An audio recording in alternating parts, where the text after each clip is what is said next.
Welcome to Vivaldi Social Care, reducing infections and improving lives. We're delighted to welcome our guests today to a short panel discussion around data collection and consent for Vivaldi Social Care, dynamic research led by social care for social care. You can find out more about the project by visiting our webpage. Could I start by asking our panel to introduce themselves, please? Laura, can I ask you first, please? Yeah, great. Thanks, Zoe. I'm Laura Shallcross. I'm a professor of public health at UCL, and I led the original Vivaldi study. Nicola, could I ask you to introduce yourself, please? My name's Nicola Turner. I'm the relative of some care home residents. Thank you, Nicola. And Louis? Hi everyone, Louis Holmes. I'm Policy Manager at Care England, and we're a representative body representing adult social care providers, including care homes, nursing homes, and learning disabilities and home care as well. Thank you, Louis. And James? Hello there, my name's James Rycroft and I'm the Managing Director of VIVALDI Healthcare. We have 300 beds and we look after people living with dementia up in Harrogate, North Yorkshire. Fantastic. Thank you, and welcome all to this discussion. Can I come across to you, please, first, Laura, to ask you the why? Why are we doing this project? Yeah, there are a few reasons, but I'd say the main one is that we want to be able to measure things in care homes related to infection. And the reason for that is if you can't measure, you don't know what's going on, you can't get anybody to listen to you, you can't change things, you can't make them better. And so what we really want to do is to try and arm care homes with better data so that they can work out where there might be opportunities to improve, but also to make the case for social care, have more role in decision making and those kinds of things. Fantastic. Thanks, Laura. And I know data collection can on the surface appear really daunting for people within the sector, especially given recent cybersecurity incidents. James, can I ask you as a provider, what are your residents and relatives and team members asking you about the collection of this data, please? And what might be their concerns? Well, I think when anyone says the word data, it sort of gets people's hackles up because, you know, we hear all the stories in the press of data and it being misused.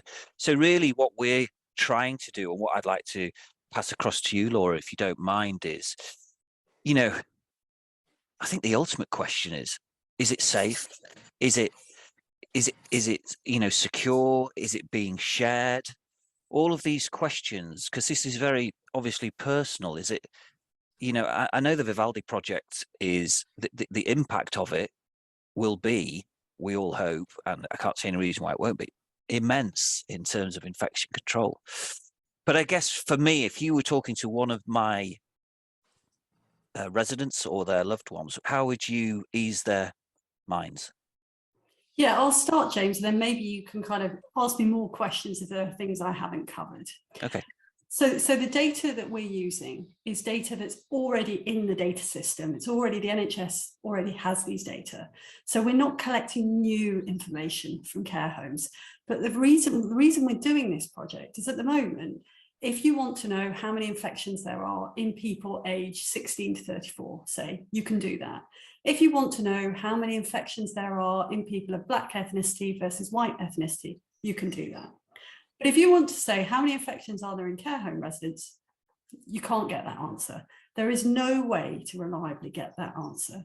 So we're not collecting more data, but what we're doing is asking to bring in NHS numbers from care homes so that we can find the data in the system that belongs to residents.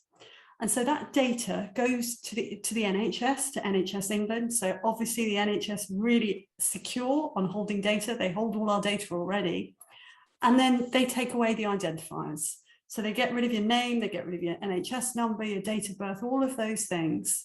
And they can then link to these other data sets that I mentioned. And then the researchers get to see a copy of the data that has all those identifiers removed. And when we say data, it's not your medical notes. It's not what got written when your GP saw you or when you were in hospital or how you were feeling or the argument that you had with someone. It's codes. So it's things like this patient had pneumonia on the 25th of December and were admitted to hospital. We don't even know more detail than that. We have a code that we can look up that says it was pneumonia. So the chance of being able to find anybody, find your name, find out who you are, is absolutely minuscule. But the power of this data to help people in care homes is really significant. Well, that's a lot more simple than I thought, actually. So thank you for explaining that, because it puts it into layman's language, which of course that's what I speak. So it's anonymized from day one, effectively. So Yes. the NHS number is, we as operators give those to the Vivaldi project, and that opens the door. Exactly. In an anonymous way.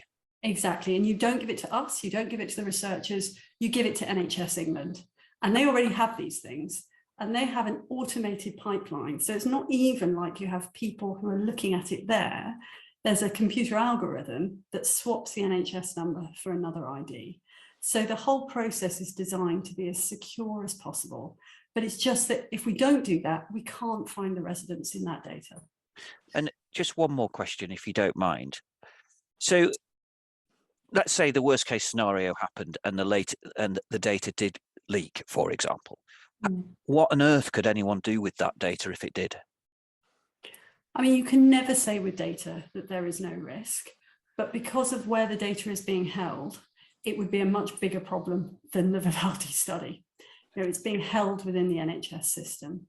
So I think we have to say that the data we're collecting is low risk because of the kinds of information that's in there. It's things like, what medication are you on? If you've been to hospital, what for? If people have died, what they've died from, and if they've been vaccinated. So the kinds of information in there are not as sensitive as the sort of things that people put on social media, on Facebook all the time. It's not very personal information, but of course there is always a tiny risk. We've tried to minimize it. Thank you, James and Laura. Nicola, if I can come across to you, as you say your mother and father both live in residential care, what reassurance would you be looking for, and what questions would you be asking?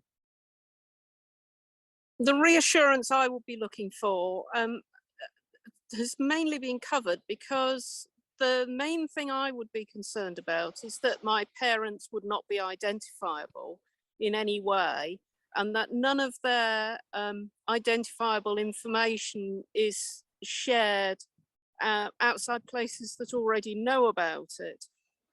So their NHS number is already known by the NHS, so I don't mind the NHS knowing about it. I don't want other people to know about it.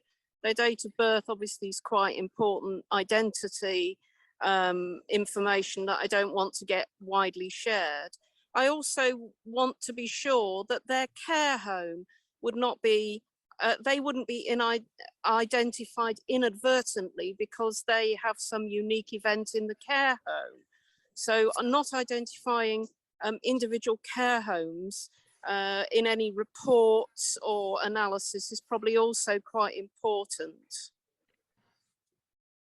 Thank you, Nicola. Can I come back across to you, please, Laura, to answer that point about the care homes?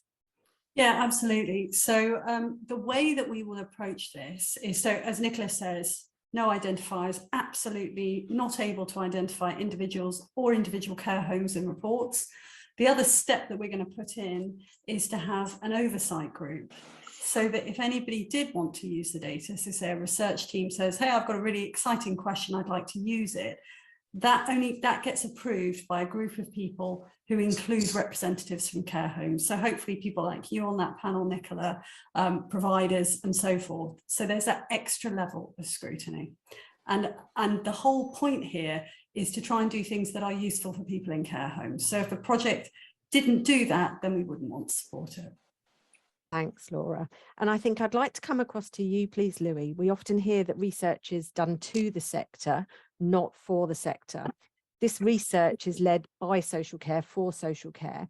Can you talk a bit about the structure for the data controllers and actually what this means for the sector?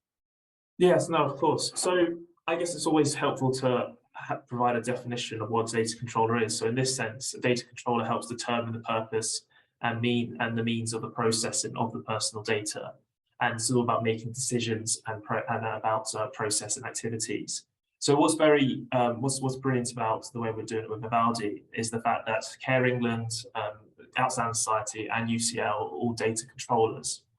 So while NHS England is part of the data processor, the likes of these three organisations are the data controllers, and this really brings back control to social care and actually provides us with greater oversight, so we actually make sure that the project is working for the sector and isn't there just to sort of gather the data from the sector, which doesn't bring any benefit back to the individual, back to the organisation, or back to the sector itself.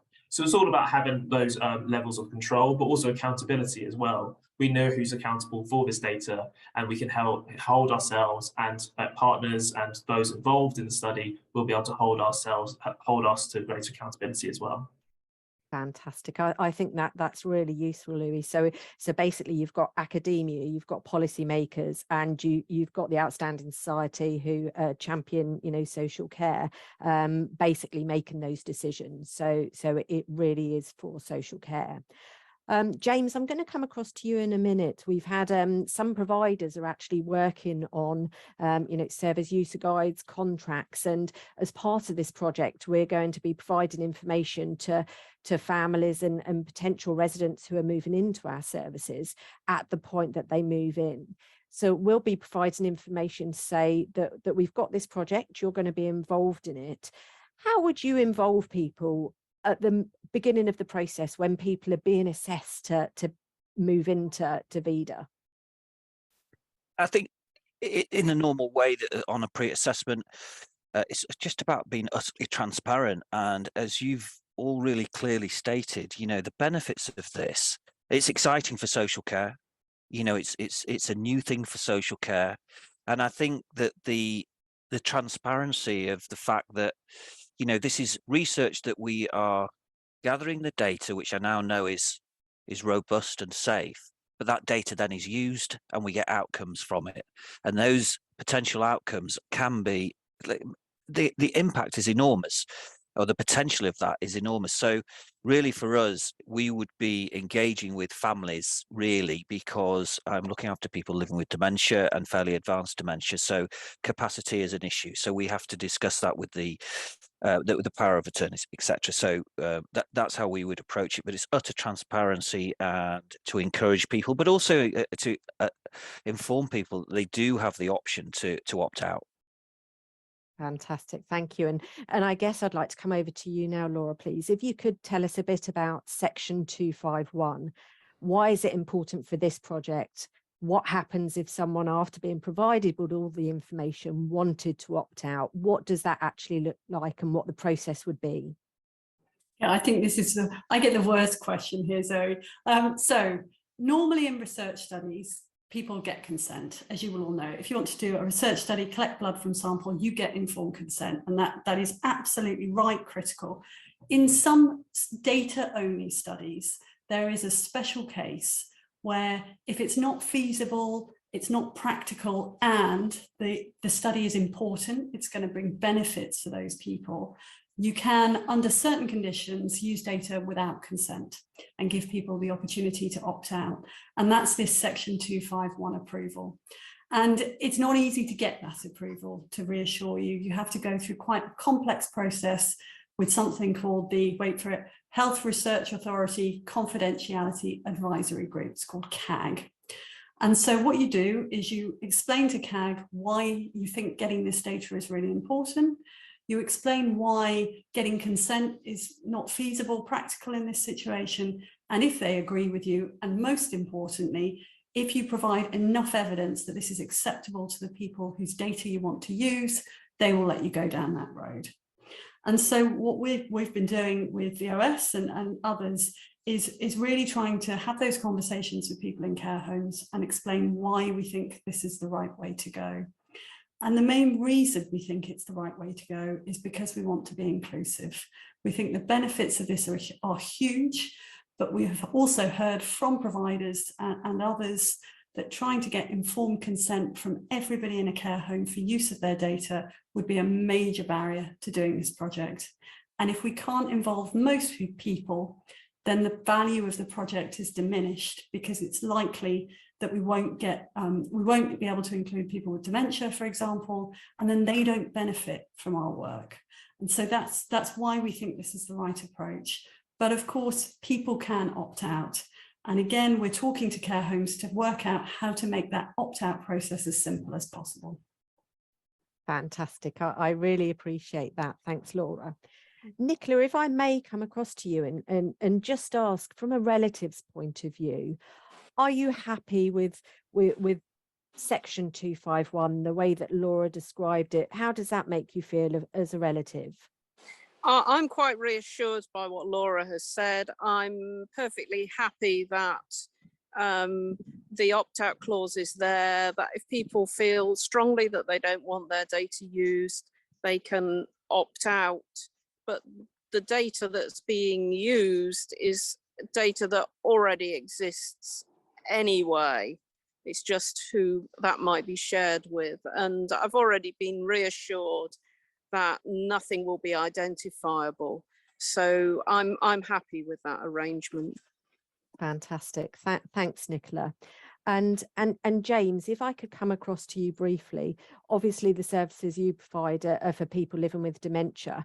The team will be providing you with materials for your team to use, the paragraph to go in your contracts. Is there anything else that you would want from the Vivaldi social care team to help you with that process? Because we don't want the workload to be on you as a provider or the teams within your organisation. If I'm honest, I don't think so. I think if we explain it in a succinct manner, you know, when you break it all down, it's really, really simple. So I don't think we need to be doing anything more, or you don't need to be doing anything more. It's up to us on that first hurdle to just give real clear explanations and to give that opportunity to opt out. And I think, you know, you summed it up there, Nicola. The data is already there. Effectively, what Laura and the Vivaldi team are doing is utilising that for the greater good. And for me, that's a really simple sell. Laura, can I come across to you and ask, what does this actually look like in terms of the data? What does it mean? Yeah, well, I said at the beginning that a lot of this is just about measuring initially. We might want to do more complicated things in the future, but let's start simple. So to give you an example, outbreaks. I've heard a lot from people in care homes that, well, outbreaks, they close homes to new admissions, but actually do the homes always need to close? There are some outbreaks where maybe people really aren't very unwell at all. There are some outbreaks, people have been in outbreaks for very long times during COVID. And it's very difficult for people, for the care sector to say, well, we don't think this definition is quite right, public health teams. But saying that with data becomes much, much easier. And then we could do things like, oh, look, this care home has spent 25 days this year in an outbreak. And during all those outbreaks, nobody has been to hospital. Do we really need to keep the home closed for that length of time? So that's an example of a way data might help the care sector to have a stronger voice in decision makings that affect the sector. I think we all know what a huge impact it has if a home has to close, and you know, DMV is a prime example. You have to close until you're 48 hours clear of the last resident or team member that has had symptoms. So if it can have a positive impact on that, improve not only the physical but the mental well-being of people living within our care homes, I think that's fantastic. I think for me, it seems that it makes this whole process of outbreak more of an exact science and more measurable. I understand blanket policy because it's protecting everyone, because we don't really have the data to help us. So that for me is quite exciting, because it makes it's another kind of part of the armor against, you know, outbreak, isn't it? Closures are really difficult for relatives and residents, and anything that can be done to reduce the number and length of closures would be brilliant. I'd like to thank all of our panel for the discussion today. Vivaldi Social Care, reducing infections and improving lives. Many thanks.